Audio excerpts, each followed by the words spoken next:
Mahabub Nagar MLC ఉప ఎన్నికల్లో భాగంగా ముఖ్యమంత్రి రేవంత్ రెడ్డి తన సొంత నియోజకవర్గమైన కొడంగల్లో తన ఓటు హక్కును వినియోగించుకున్నారు. ఉమ్మడి మహబూబ్ నగర్ జిల్లాలోని కొడంగల్ నియోజకవర్గం నుంచి ఎమ్మెల్యేగా గెలుపొంది ముఖ్యమంత్రి హోదాలో ఉన్న సీఎం రేవంత్ రెడ్డి హైదరాబాద్ నుండి రోడ్డు మార్గాన తన కాన్వాయ్తో కొడంగల్ చేరుకున్నారు. అనంతరం స్థానిక ఎంపీడీఓ కార్యాలయంలో ఏర్పాటు చేసిన పోలింగ్ బూత్లో ఎక్స్ అఫీషియల్ హోదాలో తన ఓటు హక్కును వినియోగించుకున్నారు. ఈ సందర్భంగా సీఎం రాక కోసం కట్టుదిట్టమైన ఏర్పాట్లు చేశారు అధికారులు. అతను ఓటు వేసే పోలింగ్ బూత్ ను సర్వాంగ సుందరంగా ముస్తాబు చేశారు అధికారులు.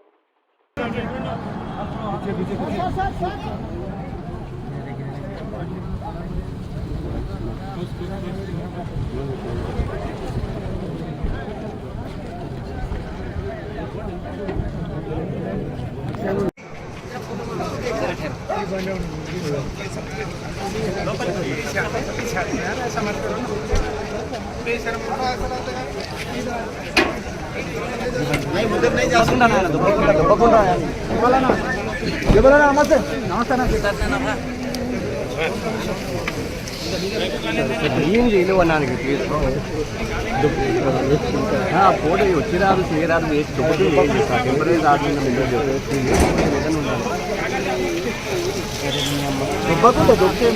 ముడ్డి తీసుకో.